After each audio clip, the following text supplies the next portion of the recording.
नमस्ते।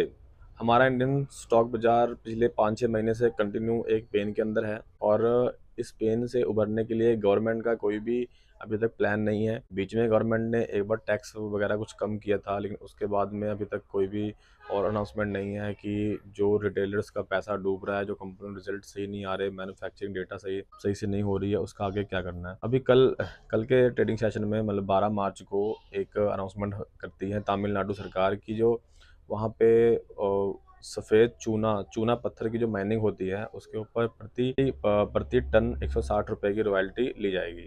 पहले भी ली जाती थी, लेकिन बढ़ा दिया गया है। अब उसको ₹160 प्रति टन कर दिया गया है। तो जिस कारण से 2 स्टॉक जो कल भयंकर गिरावट के साथ में कारोबार कर रहे थे, एक था रामको सीमेंट और डालमिया भारत। अब हम बात करते हैं कि कल इस तमिलनाडु की जो सरकार की अनाउंसमेंट के बाद सिर्फ ये 2 स्टॉक ही इतना ज़्यादा क्यों गिर गए? रामको सीमेंट का एक्चुअली क्या है ना कि रामको सीमेंट का 50% माइनिंग का जो काम है वो तमिलनाडु में है और डालमिया भारत का 25% के आसपास का माइनिंग का काम वहाँ पे है।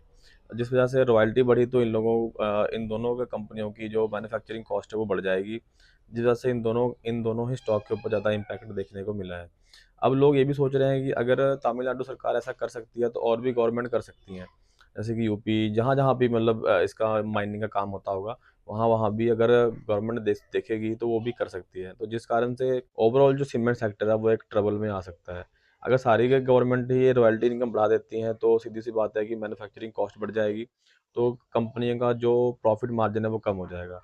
प्रॉफ़िट मार्जिन कम हो जाएगा तो डेफ़िनेटली स्टॉक में एक डाउनग्रेड आनी ही आनी है, क्योंकि हर एक इन्वेस्टर अपना इन्वेस्टमेंट तब करता है जब कंपनी अच्छा प्रॉफ़िट कमाती है। जब कंपनी प्रॉफ़िट ही नहीं कमा पाएगी तो कोई इन्वेस्टमेंट क्यों करेगा और वहाँ से एक डाउनफॉल आ जाएगा।